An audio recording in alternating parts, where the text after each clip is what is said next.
ॐ आप्यायन्तु ममङ्गानि वाक् प्राणचक्षुः श्रोत्रम् अथो बलम् इन्द्रियाणि च सर्वाणि सर्वं ब्रह्मोपनिषदम् माहं ब्रह्म निराकुर्यात् मा ब्रह्म निराकरोत् अनिराकरणम् अस्तु अनिराकरणं मे अस्तु तदात्मनि निरते य उपनिषत्सु धर्माः ते मयि सन्तु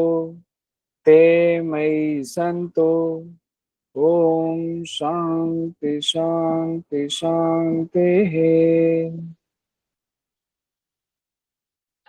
गुरु परंपरा योग संस्थान में आपका स्वागत है। हम लोग पेपर 2 यूनिट 2 में मुख्य उपनिषद पढ़ रहे हैं। मुख्य उपनिषद में हम लोगों ने ईशावास्य उपनिषद कंप्लीट कर लिया था, जिसमें कि 18 मंत्र हम लोगों ने देखा था। आज हम लोग दूसरा मुख्य उपनिषद है केन उपनिषद। केन उपनिषद में 34 मंत्र हैं कुल। इसको आज हम लोग देखेंगे। केन उपनिषद, जैसा कि हम लोगों ने एक निमोनिक बनाया हुआ था, शुक्ला जी शाम को कृष्ण कृष्ण जपते हैं, तो शुक्ला जी तो शुक्ल यजुर्वेद से पहला आपका उपनिषद जुड़ा हुआ है, पहला मुख्य उपनिषद। दूसरा उपनिषद आपका शाम को तो सामवेद से जुड़ा हुआ है। दूसरा मुख्य उपनिषद है केन उपनिषद। 21 वेद से लिया हुआ है, ये सामवेद से लिया गया है।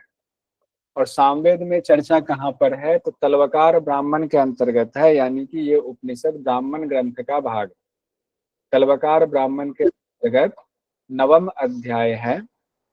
पहले जो 8 अध्याय हैं उसमें इंद्रियों को, चित्त को स्थिर करने के और अलग अलग उपाय बताए गए हैं, कैसे करना है। और 9वां अध्याय में पूरे ब्रह्म से संबंधित बातें कही गई है। तो 9वां अध्याय को केन उपनिषद कहा जाता है। केन उपनिषद एग्जाम में आता है, किस उपनिषद की शुरुआत प्रश्न से होती है। तो केन उपनिषद की शुरुआत प्रश्न से होती है। अब क्वेश्चन में दे दिया जाता है, आंसर में ऑप्शन आपको प्रश्न उपनिषद, तो हम कंफ्यूज हो जाते हैं कि प्रश्न उपनिषद की शुरुआत शायद प्रश्न से होती होगी, क्योंकि नाम ही प्रश्न उपनिषद है। ऐसा नहीं है, केन उपनिषद की शुरुआत प्रश्न से होती है। हम लोग जब प्रश्न उपनिषद पर पहुंचेंगे तो वहां क्यों वो वाला ऑप्शन नहीं होगा, ये हम लोग देखेंगे। तो केन उपनिषद के और भी नाम हैं। एक तो केन उपनिषद है, दूसरा है तलवकार उपनिषद, क्योंकि तलवकार ब्राह्मण से लिया हुआ है। तलवकार ब्राह्मण का 9वां अध्याय है। दूसरा है जैमिनी उपनिषद भी कहा जाता है, और ब्राह्मणों उपनिषद भी कहा जाता है केन उपनिषद। तो 3 और नाम इसके आपके सामने है। केन उपनिषद में 4 खंड है, यानी कि जो 34 मंत्र आपके सामने हैं इस उपनिषद में, वो 4 खंड में विभक्त है। पहले खंड में 8 मंत्र है, दूसरे खंड में सिर्फ 5 मंत्र है, तीसरे खंड में 12 मंत्र है, चतुर्थ खंड में 9 मंत्र है। और बहुत सुंदर उपनिषद है। इसमें कहानी भी बताई गई है कि अहंकार कैसे देवताओं का चूर हुआ। तो प्रथम खंड जो है, जिसमें 8 मंत्र हैं, उसमें गुरु और शिष्य के बीच संवाद से हो रहा है, और शिष्य सवाल पूछ रहे हैं। तो इस उपनिषद की शुरुआत सवाल से हो रही है। हालांकि जब आप इसमें पहले जाएंगे, बाकी के 8 खंड में क्या है, बाकी के 8 जो और है, यानी कि 9वां अध्याय, 8 अध्याय क्या है, तब तो एक कंप्लीट होगा तलवकार ब्राह्मण। लेकिन चूंकि केन उपनिषद कहा गया, तो इस संदर्भ में शुरुआत प्रश्न से होती है। शिष्य प्रश्न पूछते हैं। कौन से 4 प्रश्न पूछते हैं वो भी हम लोग देखेंगे। बहुत बढ़िया उदित जी, क्या बात है। तो प्रथम खंड में क्या है, शरीर के अलग अलग विभाग की शक्तियां किससे प्रेरित होकर के अपना कार्य करती हैं। यानी फिर वही बात आ गई कि ब्रह्म कौन है, क्या है, कैसे हैं, कैसे जाने, कैसे उनकी साधना करें, कैसे उनको प्राप्त करें, सारा कुछ उसी पर टिका हुआ है। गुरु संकेत में जवाब देते हैं, और गुरु बहुत ईमानदारी से बात कहते हैं कि ब्रह्म के बारे में किसी को नहीं पता है। जो मुझे मेरे गुरु ने बताया वही मैं तुम्हें बता रहा हूँ, वही ज्ञान को ट्रांसफर कर रहा हूँ। बहुत सुंदर है। द्वितीय खंड में शिष्य जो है, जब संकेत में बताते हैं, शिष्य को बहुत सारी बातें समझ में नहीं आती है, तो शिष्य के चेहरे का भाव देख करके गुरु समझ जाते हैं कि इसको समझ में बात नहीं आई है, तो वो और चीजें बताते हैं, ब्रह्म तत्व को के बारे में और जानकारी द्वितीय खंड में देते हैं।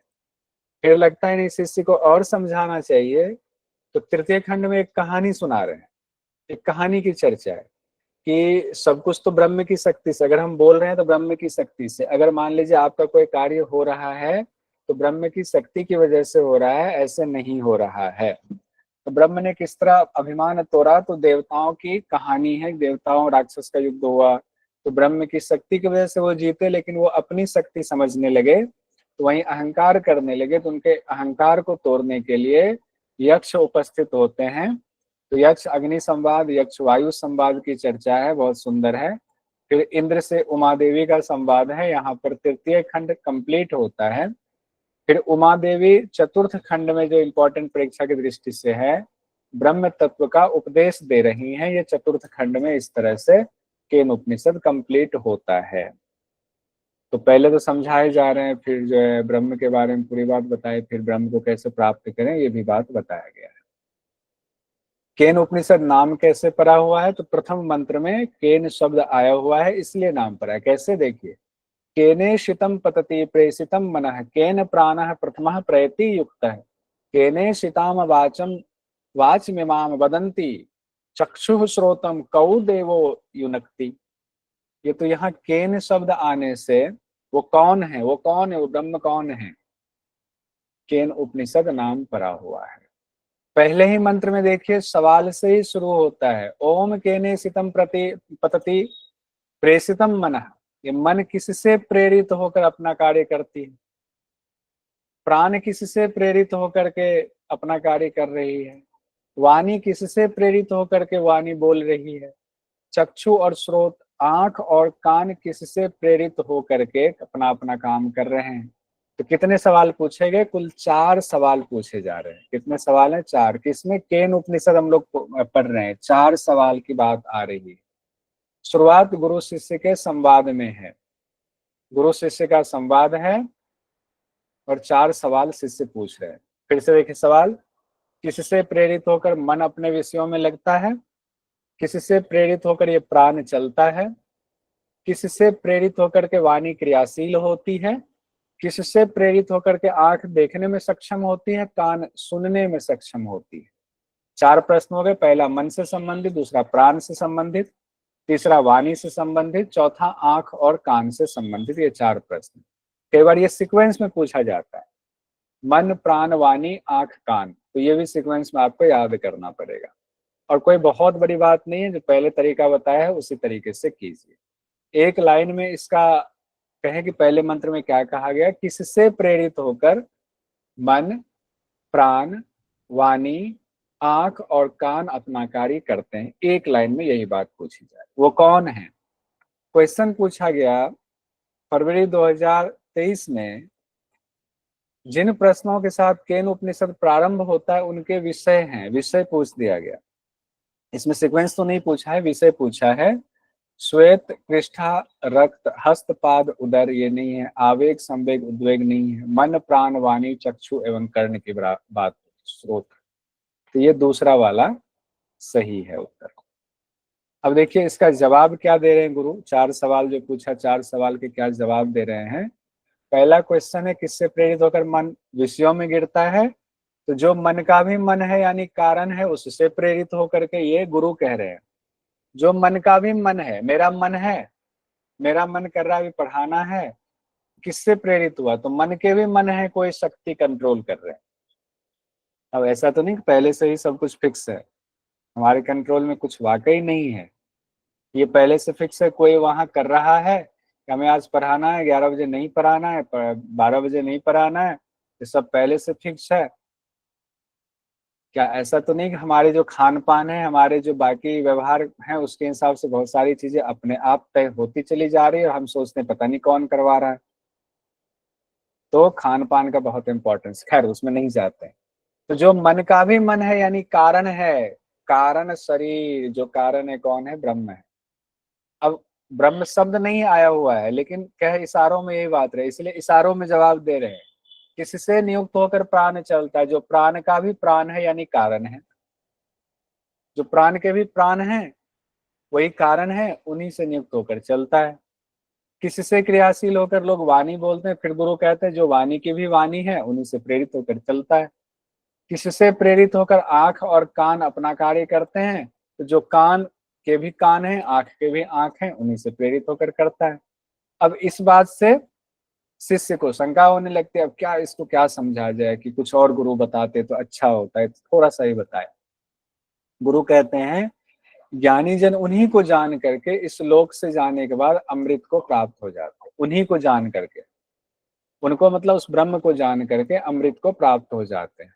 अमृत को कैसे प्राप्त होंगे, जब उनको जानेंगे, उनकी साधना करेंगे, तब तो प्राप्ति होगी। अब गुरु ने संकेत में बता दिया, उससे इसको अच्छे से समझ नहीं पाया, तो गुरु फिर कहते हैं उन तक ना तो चक्षु आदि इंद्रियां पहुंच सकती हैं, उन तक आंख पहुंच ही नहीं सकती, आंख में इतनी शक्ति ही नहीं है, वाक आदि इंद्रियां उसका वर्णन कर ही नहीं सकती है। हम लोग जब भी पढ़ रहे हैं ना, हमें लगता है, आपको लगता है कि हम आप वर्णन कर रहे हैं, सुन रहे हैं, तो हमें वर्णन परमात्मा का हो रहा है, ऐसा हो ही नहीं सकता है। साफ लिखा हुआ है, वाक आदि इंद्रियां वर्णन नहीं कर सकती हैं, मन वहां पहुंच ही नहीं सकता है, मन की शक्ति नहीं इतना वहां पहुंच जाए। हम अपनी बुद्धि से भी नहीं जान सकते हैं, बुद्धि से भी जानना मुश्किल है, और दूसरों से सुनकर भी नहीं जान सकते हैं, दूसरों से सुनकर भी उस ब्रह्म को नहीं जान सकते हैं। और फिर गुरु कह रहे हैं कि हमने अपने गुरुओं से यही सुना है, वही तुमको बता रहा हूँ। कितनी ईमानदारी से उन्होंने कह दिया हुआ। आजकल क्या होता है, ब्रह्म के बारे में चर्चा करते हैं, फिर कहते हैं नहीं मैं जो कह रहा हूँ वही सत्य, ब्रह्म ऐसे ही, अरे ऐसे कैसे। फिर वो अपनी बात को सिद्ध करने के लिए चार तरीके से सवाल पूछ करके सामने वाले को चाहते हैं कि हमारे बात को मान ले, कि हम जो कह रहे हैं ब्रह्म के बारे में, हम आप कैसे ब्रह्म के बारे में कह सकते हैं। इसलिए जब हम पढ़ते हैं, मैं कहता हूँ परीक्षा की दृष्टि से ये वाला लिखा हुआ है, उसको मान लीजिए, एग्जाम में कर लीजिए, बाकी ब्रह्म की चर्चा नहीं की जा सकती है। गुरु से मिलिए, साधना बता रहे हैं, साधना कीजिए, और जब ब्रह्म दर्शन हो जाएगा, आत्मदर्शन होगा और आत्मा ब्रह्म स्वरूप हो जाएगा, तो वाणी बोलने की जरूरत ही नहीं पड़ेगी, क्योंकि उसका वर्णन आप कर ही नहीं सकते। यही सत्य है। अब सवाल है ब्रह्म किसको जाने, तब गुरु कहते हैं जो वाणी के द्वारा तो नहीं बतलाया जा सकता है, लेकिन जिनकी शक्ति से वाणी बोली जा सकती है। अब मैं अभी बोल रहा हूँ, आप सुन रहे हैं, उदित जी ने कुछ मैसेज भी भेजा, पता नहीं क्या, तो वाणी से नहीं बतलाया जा सकता, लेकिन उनकी शक्ति से वाणी बोल रही है और आप सुन रहे हैं, रिकॉर्डिंग हो रही है, कल यूट्यूब पे डाल भी देंगे। तो शक्ति उनकी है, लेकिन उस वाणी से उनको नहीं बताया जा सकता है। जो मन से नहीं जाना जा सकता है, उदित जी आज पूरा फॉर्म में है, जो मन से नहीं जाना जा सकता है, लेकिन उन्हीं की वजह से मन जाना जाता है। अगर मन का आज अस्तित्व है, तो उस ब्रह्म की वजह से, उस सुपर पावर की वजह से। आंख से उनको नहीं देखा जा सकता है, आंख से बिल्कुल नहीं देखा जा सकता है, लेकिन उनकी शक्ति के बिना आंख देख नहीं सकता है। वो अंदर, आंख के अंदर ही छिपे हुए हैं, आंख को कैसे पलट करके आंख के अंदर उस शक्ति को देखेंगे। तो महसूस कर लीजिए सब कुछ ब्रह्म ही है, तो उन्हीं की शक्ति से आंख देखने में समर्थ होता है। जिनको कान से नहीं सुना जा सकता, अब सुना भी नहीं जा सकता, हम लोग अभी सुन रहे हैं तो ये सोचे कि ये तो कुछ भी नहीं है, बल्कि जिनकी शक्ति से कान सुनने में समर्थ होता है, वही ब्रह्म है।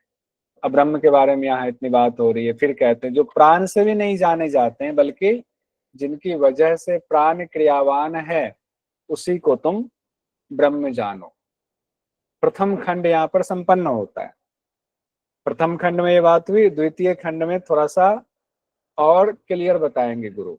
फिर तृतीय खंड में देवता और असुरों का युद्ध होगा, देवताओं का घमंड चूर होगा। चतुर्थ खंड में जाकर के उनको प्राप्त करने के लिए वहां पर आधिदैविक उपदेश दिया जाएगा, जो कि बहुत इंपॉर्टेंट है। तो द्वितीय खंड में हम लोग आते हैं। द्वितीय खंड में कितने मंत्र हैं, मंत्र संख्या क्या है द्वितीय खंड में, एक बार आपकी तरफ से भी बात हो जाए। 5 8 5 12 और कितना है 9, 8 5 12 9।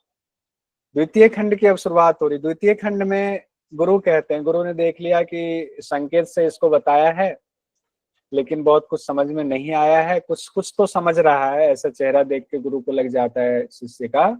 तो गुरु फिर कहते हैं अगर मेरे संकेत को समझ करके तुम ये मान रहे हो, तो तुमने ब्रह्म को जान लिया कि समझो कि तुमने बहुत थोड़ा सा जाना है, इसीलिए तुम्हारा जाना हुआ, फिर से विचार नहीं है, फिर से विचार करो, अभी तुम नहीं जान पाए हो।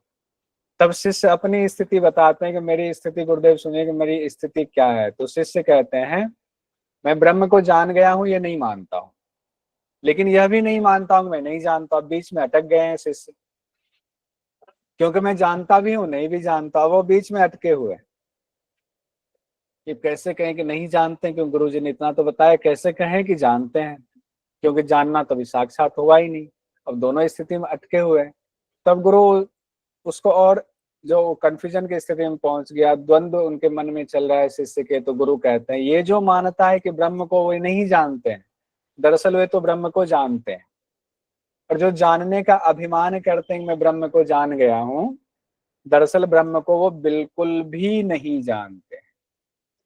तो जिनको ब्रह्म ज्ञान होता है उनका अभिमान खत्म हो जाता है।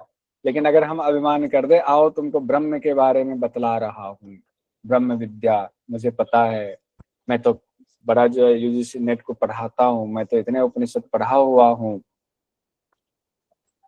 अगर हमने ये कहा तो इसका मतलब है ब्रह्म के बारे में तो हम कुछ भी नहीं जानते। हमारा अहंकार बोल रहा है, अभिमान बोल रहा है, और कुछ नहीं बोल रहा है।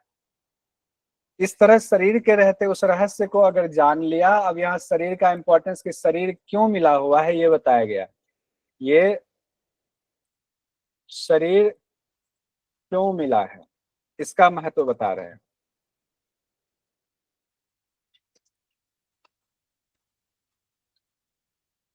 अब ये शरीर इसलिए नहीं मिला हुआ है कि इस शरीर को लेकर के हम खूब अच्छा अच्छा भोजन करें, खूब अच्छा अच्छा भोग करें, उसके लिए शरीर नहीं मिला हुआ है। क्यों मिला है? इस शरीर के रहते उस रहस्य को जान लिया तो बहुत अच्छा, नहीं तो महान विनाश समझो।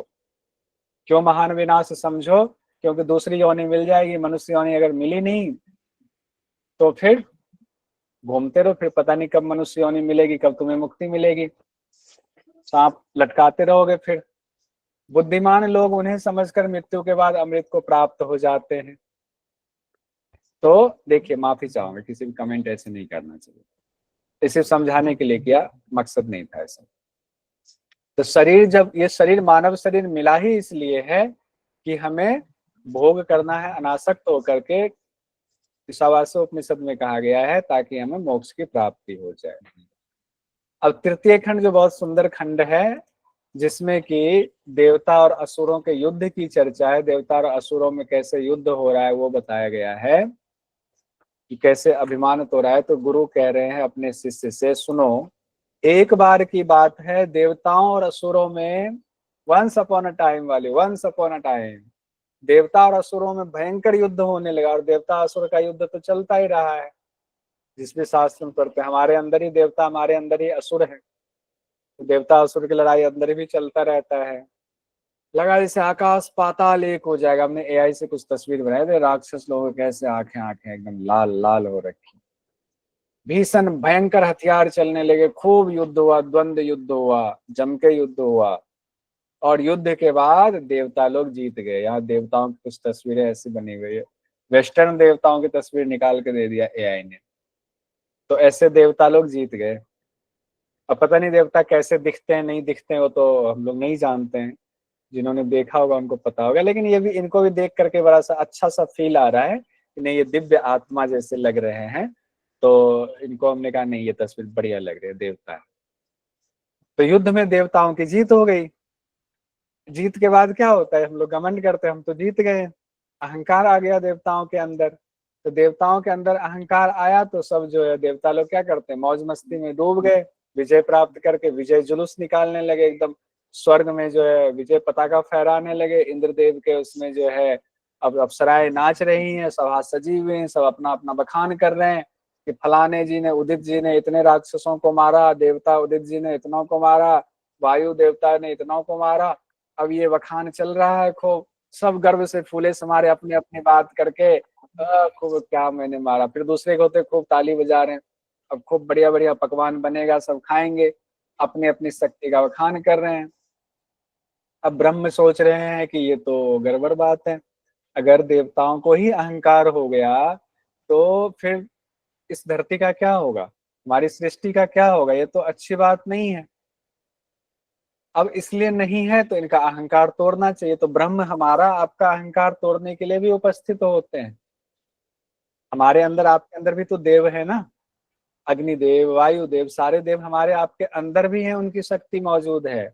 जब अहंकार होता है तो हमारे आपके अहंकार को तोड़ने के लिए भी ब्रह्म उपस्थित होते हैं। लेकिन उसी दौरान क्या हुआ, स्वर्ग लोक में अब गीत संगीत बज रहा है, नगाड़े बज रहे हैं, और अचानक से वहां एक बहुत बड़ी रोशनी फैल गई। ऐसी रोशनी फैली, सब आंखें चौंधी आ गई। सबने कहा अरे अभी तो राक्षसों का हराया, अब क्या ये हो गया।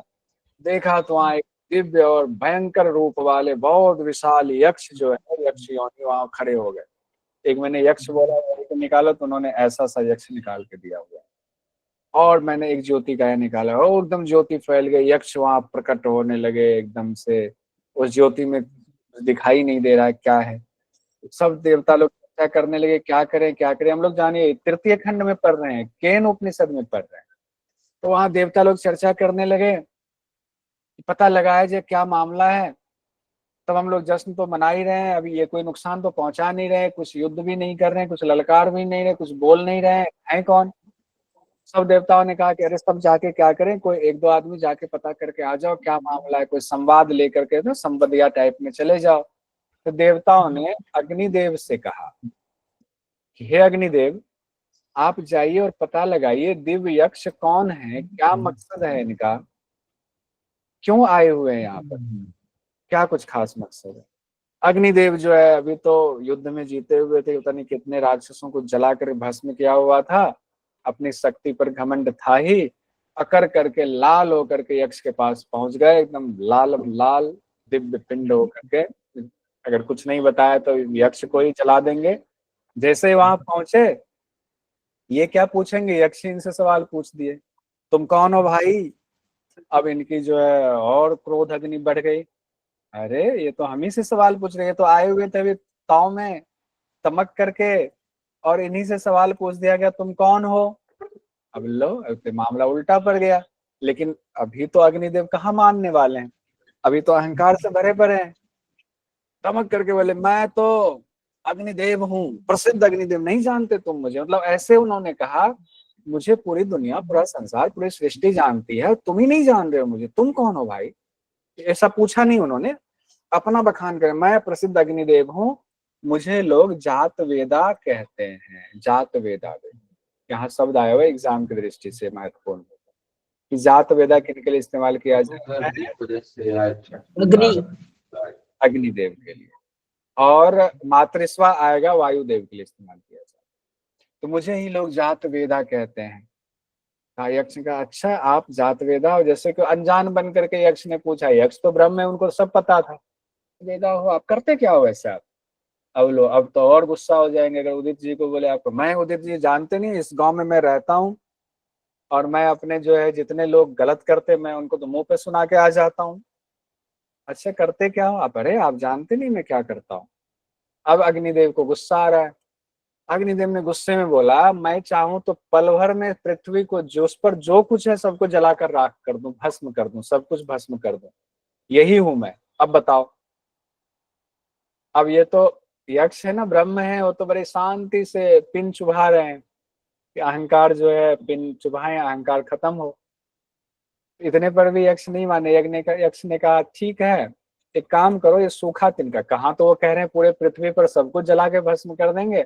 उनके सामने एक टुकड़ा सूखा तिनका रख दिया घास का, कहा ये है, जरा हमें पता तो चले कि आप सच में इसको जला सकते हो, जरा इसको जला के दिखा दो, हम मान जाए। अब तो और उनका क्रोध अग्नि बढ़ गया। मन में सोच रहे हैं पहले तो तिनका जलाता हूँ, फिर तुम्हें बताता हूँ। अभी बताता हूँ। अहंकार में भरे पड़े हुए अग्निदेव, उन्होंने उस सूखे तिनकों का, ये हमारे लिए क्या चीज है, पृथ्वी जला सकता हूँ तो सूखा तिनका जलाना क्या है। तो सूखे तिनके को जलाने के लिए ताकत लगाया। ताकत कहाँ से आ रही है, हमारी आपकी सबकी ब्रह्म से आ रही है। ताकत ब्रह्म को, चूंकि उनको सबक देना था तो ब्रह्म ने ताकत छीन लिया।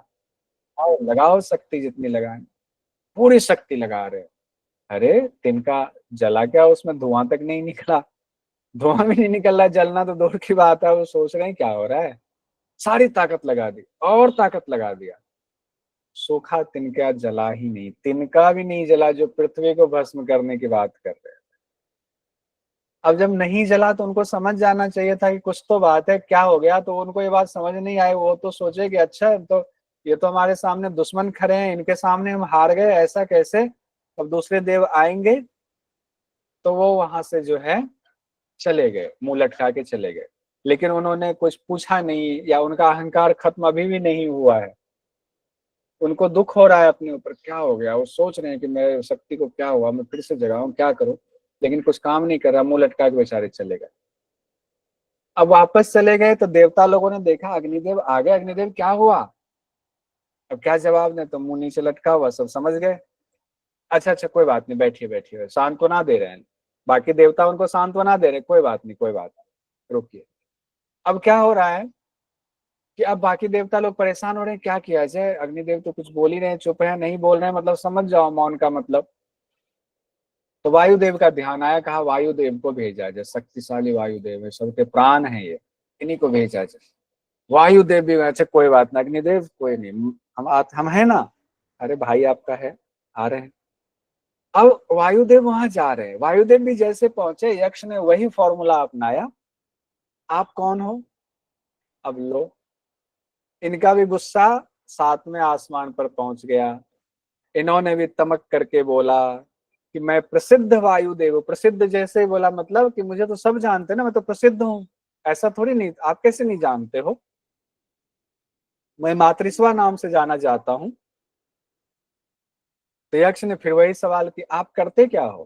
कहा, अरे मैं वायुदेव हूँ, मुझे मातृस्वा कहते हैं, पूरी दुनिया जानती मैं क्या करता हूँ। मैं रुक जाऊं तो सबके जो है प्राण निकलने लगेंगे। और ये पूछ रहे हैं आप क्या करते हो।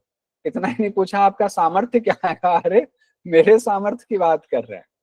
तो मातृस्वा यानी वायुदेव कह रहे हैं, मैं चाहूं तो पूरा पर जो कुछ भी है उसको आधार रहित कर दूं, बवंडर ला दूं, सबको उड़ा दूं, ऊपर कर दूं।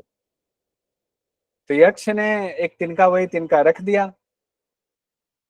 तो वायुदेव अब बोले, तिनका इसको तो उड़ा के भी भगाता हूँ, फिर जो है यक्ष को भी उड़ा दूंगा, अहंकार में चूर हैं।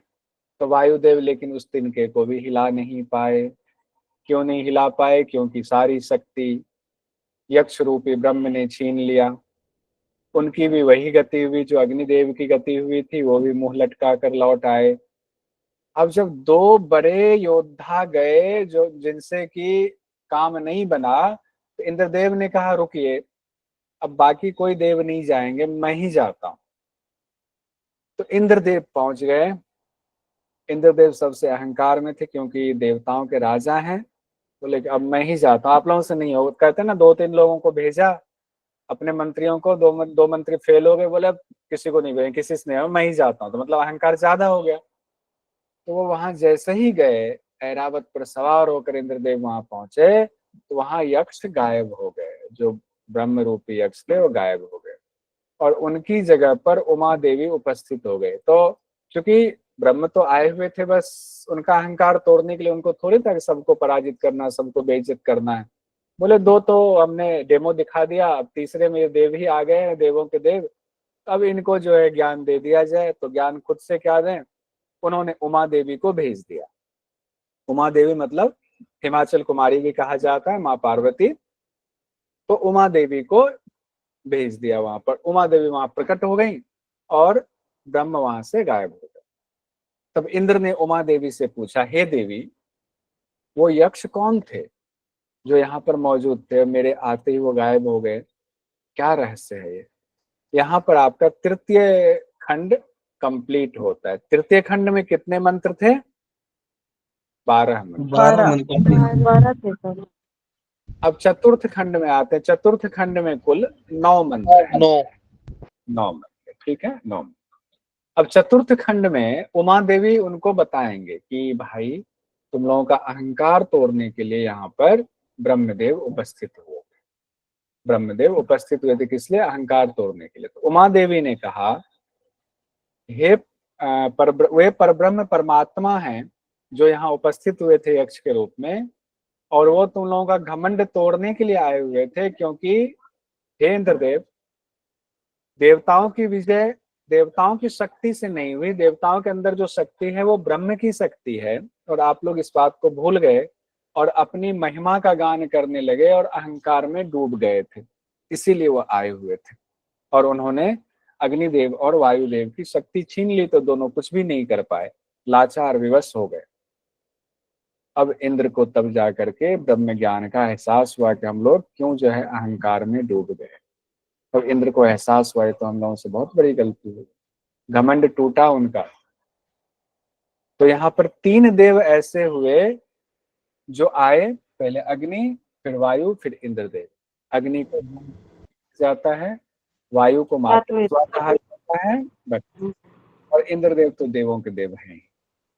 गुरु जी मुख्य पाले में कहा है मघवन। सुंदर लिख देते हैं आप, उनको संबोधन किया, क्या पता एग्जाम में पूछ देगा। तो इंद्र के लिए शब्द आया हुआ है मघवन। देवताओं ने इनको मघवन नाम से इनको संबोधित किया हुआ है। तो तीनों देवता को श्रेष्ठ माना जाता है, क्योंकि यही 3 देवता गए थे, इनको दर्शन हुआ, दो की जो है बातचीत भी हुई, और तीसरे जो है ब्रह्म ज्ञान को लेकर के आए वहां से। तो तीनों में श्रेष्ठ इंद्रदेव को माना जाता है। तीनों देवता श्रेष्ठ देवताओं में, और इनमें भी चूंकि नजदीक से पर ब्रह्म के जो है उनको जान करके ज्ञान लेकर आए इंद्र मघवन जी, तो इनको माना जाता है सर्वश्रेष्ठ हो गए, इंद्र सर्वश्रेष्ठ हो गए। अब यहाँ पर चूंकि हम लोग चतुर्थ खंड में हैं, तो यहाँ ब्रह्म का आधिदैविक उपदेश ये इम्पोर्टेंट है, जो कि उमा देवी ने दिया हुआ है। और उमा देवी कह रही हैं ब्रह्म का सांकेतिक उपदेश इस तरह से है कि जैसे कि भक्त के लिए बिजली की तरह चमक करके वो एक दर्शन दे करके गायब हो जाते हैं, क्षण भर के लिए दिख करके गायब हो जाते हैं, जैसे कि झट से नेत्र झपकता है और फिर वो गायब हो जाते हैं। इस तरह से देव का दर्शन, वो ब्रह्म देव का दर्शन होता है, तो हमारे अंदर और जिज्ञासा उत्पन्न होती नहीं। जब 1 सेकंड के लिए दिखे या बिल्कुल क्षण भर के लिए दिखे, हमें तो उनके पूरे दर्शन करने हैं। लेकिन वो दर्शन भी किनको होता है? जो भक्त हैं, जिनके अंदर वो क्वालिटी है कि वो सारे चित्त की वृत्तियों को शांत कर लिया, विषयों से हट गया हुआ, घमंड वगैरह सब खत्म हो गया, उनके लिए बिजली की तरह चमक। तो 2 शब्द आइए देखिए, बिजली की तरह चमक और नेत्र को झपकने भर इतनी देर में उनको दर्शन देकर गायब हो जाते हैं। यही आधिदैविक उपदेश है। जब जिज्ञासु साधक तब जिज्ञासु साधक क्या करता है? तब उनको होता है कि नहीं, जब दिख रहे हैं तो आगे भी हमें दर्शन होंगे, तो उस ब्रह्म का प्रेम पूर्वक फिर स्मरण करते हैं, और वे जल्द से जल्द फिर उनको गुरु के द्वारा बताए नियम के मुताबिक उनका साक्षात्कार हो जाता है उस ब्रह्म का, वो ब्रह्म में हो जाते हैं। और यहाँ पर तद्वन शब्द कहा गया है ब्रह्म के लिए। ब्रह्म के लिए तद्वन शब्द आया हुआ, तो 4 शब्द हो गए ना यहाँ पर। एक तो हो गए आपके जात वेदा अग्निदेव के लिए, मातृस्वा हो गए वायुदेव के लिए, मघवन हो गए इंद्रदेव के लिए, और तद्वन हो गए ब्रह्म के लिए। तद्वन नाम से प्रसिद्ध वो परमात्मा सबके हैं, हमारे आपके देवों के यक्ष के सबके हैं। उनमें जो रम जाता है उन्हीं के हो जाते हैं, वो सबके प्रिय है और सबको प्रेम करते हैं। अब यहाँ पर गुरु कहते हैं मैंने तुम्हें ब्रह्म विद्या का ज्ञान दे दिया। तो अगर आए कि आधिदैविक ज्ञान के बारे में कौन सी बातें कही गई हैं, तो बिजली की तरह चमक और नेत्र झपकने भर के लिए दर्शन देते हैं ईश्वर, फिर गायब हो जाते हैं। अब उनकी उपासना कैसे करें? तो उपासना के बारे में कहा गया है कि तप, दम और कर्म के द्वारा उनको प्राप्त करना। तपस्या के द्वारा, दमन अपनी इंद्रियों का दमन करके, अनासक्त कर्म करके। तपस्या कर्तव्य कर्म हो गया, दमन हो गया इंद्रियों का दमन, और कर्म हो गया अनासक्त कर्म। इन 3 चीजों से, तप दम और कर्म से उनकी उपासना करनी है, यही रास्ता है। और जो इस ब्रह्म विद्या को भली भांति जान करके उपासना करता है, उसके सारे पाप नष्ट हो जाते हैं और वह सर्वश्रेष्ठ स्वर्ग लोक में प्रतिष्ठित हो जाता है। यानी कि उपासना तो देवता लोग भी करते हैं। तो इससे कई क्वेश्चन पूछे जाते हैं। एक क्वेश्चन है किस उपनिषद की शुरुआत प्रश्न से होती है, तो इसमें केन उपनिषद आएगा, ना कि प्रश्न उपनिषद आएगा। प्रश्न उपनिषद में सवाल जरूर हैं, लेकिन उस सवाल पर ही पूछा गया हुआ है, पहला सवाल किनका, दूसरा सवाल किनका, तीसरा सवाल, लेकिन पहला मंत्र नहीं है प्रश्न से। पहला मंत्र है कि ऋषि लोग जाते हैं पिपलाद ऋषि के पास प्रश्न उपनिषद में, लेकिन केन उपनिषद में पहले ही मंत्र से शुरुआत है कि प्रश्न ही पूछा जा रहा है। इस तरह से हमारा केन उपनिषद भी संपन्न हुआ